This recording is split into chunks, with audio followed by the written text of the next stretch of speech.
Having blue screen problems on your MSI Sword 16HX? This tutorial provides proven Windows troubleshooting methods to fix blue screen of death errors and restore your MSI Sword 16HX to reliable operation. So while you're performing updates, you're getting an IRQR not less or equal message, K-mode exception not handled, kernel data in page error, a lot of errors pertain to this problem, and we're going to go ahead and jump into what should hopefully be a pretty straightforward process, guys, and we're going to go ahead and jump right into it. So first thing I'd recommend doing would be to actually go ahead and boot to the troubleshooting utility on Windows 11. So if you do a hard power off 3 times in a row, Windows should automatically attempt to launch the starter prepare utility. And if it doesn't find anything, it will give you the option to select advanced settings, in which case it will take you to a screen that looks like this. Now, if it does not take you to a screen that looks like this, or you're unable to get to that, you can also download the Windows 10 Media Creation Utility, or Windows 11. They probably will make a creation utility for Windows 11 at some point. And it doesn't really matter, you can actually run the Windows 10 utility on Windows 11 as far as I'm aware. And you should be able to run the troubleshooting utilities built in within it. So you just would go ahead and download it to an ISO file and then burn it to a DVD or USB. It'd have to be about 4 gigabytes or more. It couldn't be a small USB flash drive, and it couldn't be a CD. It'd have to be a DVD. And then you'd boot your computer from it. So depending on the computer manufacturer, you'd have to tap a different key on your keyboard in order to launch that menu, in order to select what boot drive you want to go off of. So it could be anything between the escape key, F2, F8, F12, for example, and those are the function keys on the top of your keyboard. So you may have to just do a little bit of trial and error. Shouldn't take you more than a couple minutes. Googling it would probably be best before you even begin. But anyway, we're ready to go ahead and jump right into it. So we're on the choose an option page. So these will look very similar whether you're booting from it directly within Windows itself, or if you're plugged in a USB flash drive with the media creation utility installed and you selected the recovery option. So when you are setting up your Windows 11 installation or Windows 10, depending on the drive you're using, there should be an option to repair your computer in the bottom left corner of the dialog window, one of the first screens that comes up. You go ahead and select that, and then it would take you to a troubleshooting screen like you see here. And you want to go ahead and select troubleshoot, reset your PC, or see advanced options. And then there are going to be a whole bunch of options in here that we're going to explore in today's video. The first one, we're going to actually go underneath advanced options, and then select startup prepare, fix problems that keep Windows from loading. So go ahead and select that first.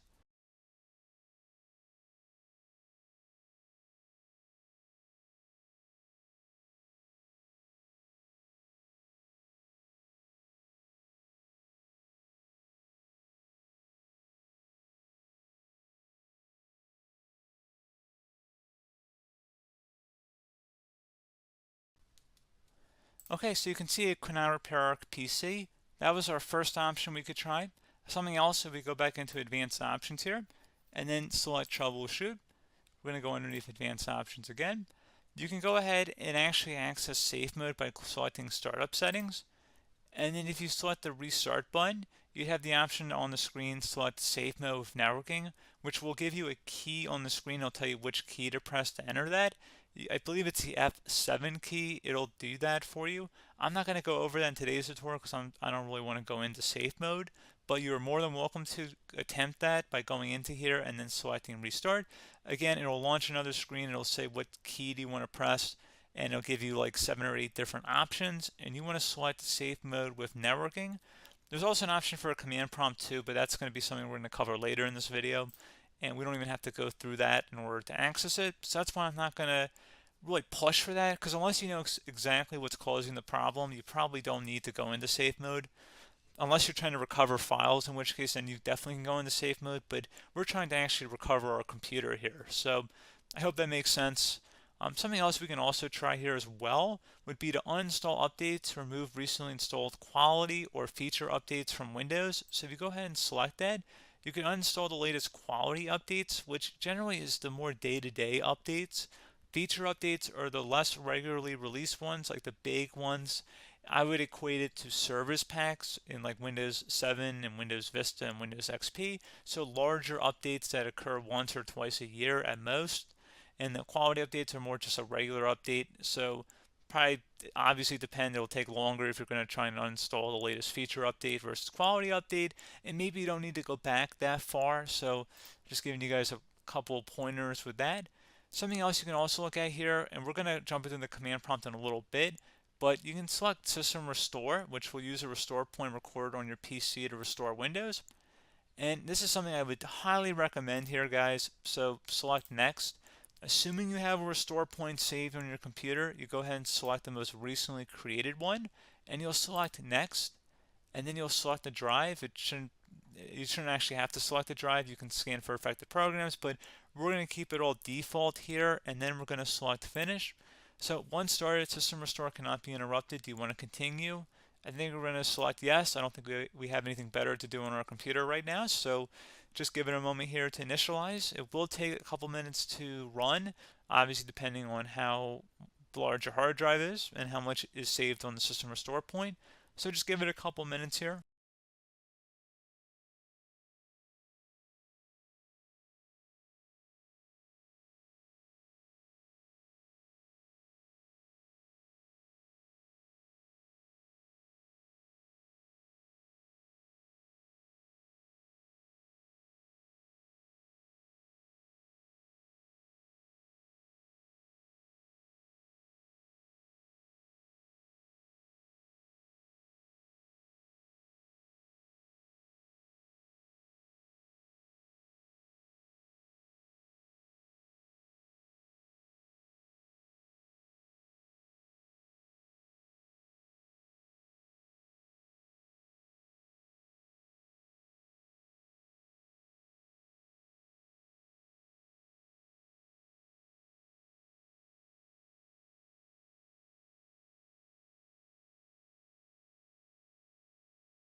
Okay, so you can see System Restore completed successfully.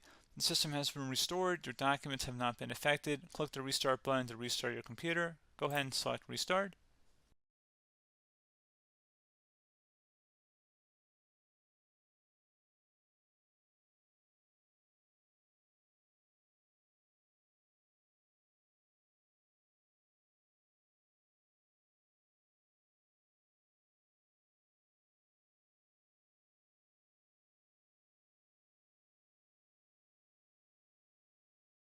Okay, so you can see the system has been restored successfully.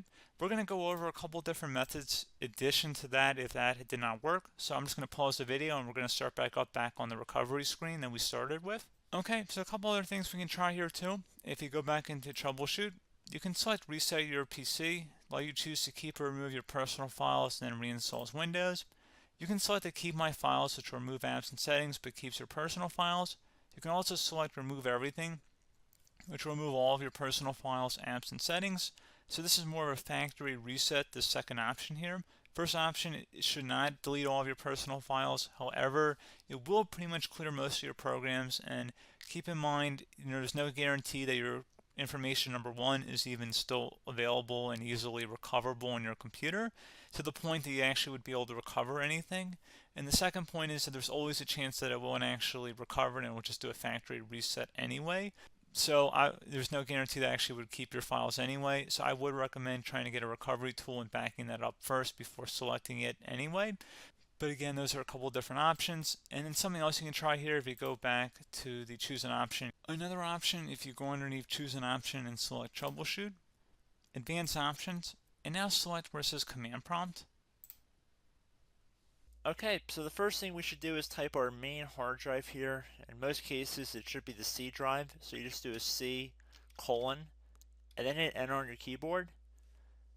So once you're underneath the C drive, we're going to type in dir, and then hit enter on your keyboard. It should have program files, users, and Windows all in there. That's how you know you're in the right directory.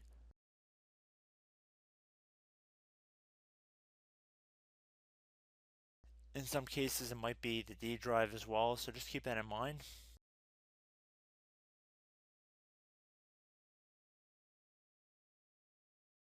Next thing we're going to do is type in cd space / Windows / system 32 / config,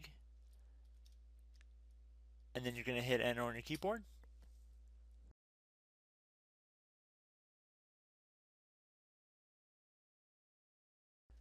So now you're going to type md space backup.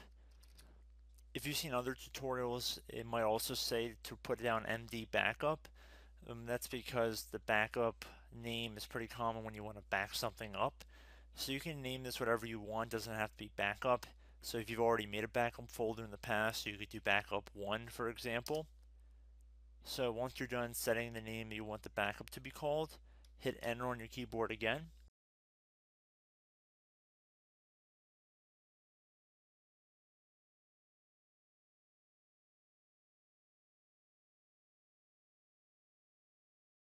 At this point, you want to type copy, C-O-P-Y, space. Then you want to do the star symbol above the 8 key. Then do a period or a dot, whatever you want to call it. Then another star sign, and then another space, and then type backup. And then hit enter on your keyboard.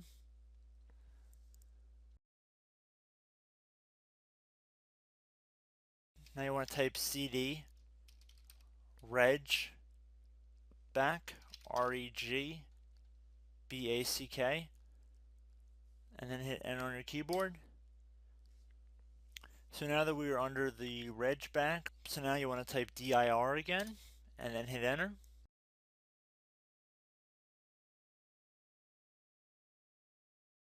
So now at this point we're going to type copy again. So copy, space, star sign, dot, another star sign, space, and then 2 dots. So we're going to type copy, space, star sign, dot, sign, star sign, dot, dot, and then hit enter on your keyboard again. So for overwrite, you want to overwrite all. So type A on your keyboard, so capital A, and then hit enter on your keyboard.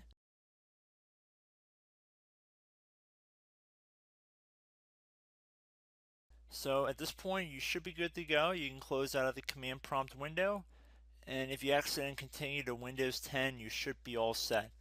So I hope one of these 3 or 4 different methods we went through in this tutorial helped you guys out. Again, I'm not sure if you guys heard me earlier, but try to go back into your safe mode if possible and uninstall any programs you know might be conflicting with the Windows startup if you can get into safe mode. So just keep that in mind. Something very simple like that could be blocking up everything. So again, I hope this tutorial helped you guys out, and I will catch you in the next tutorial. Goodbye.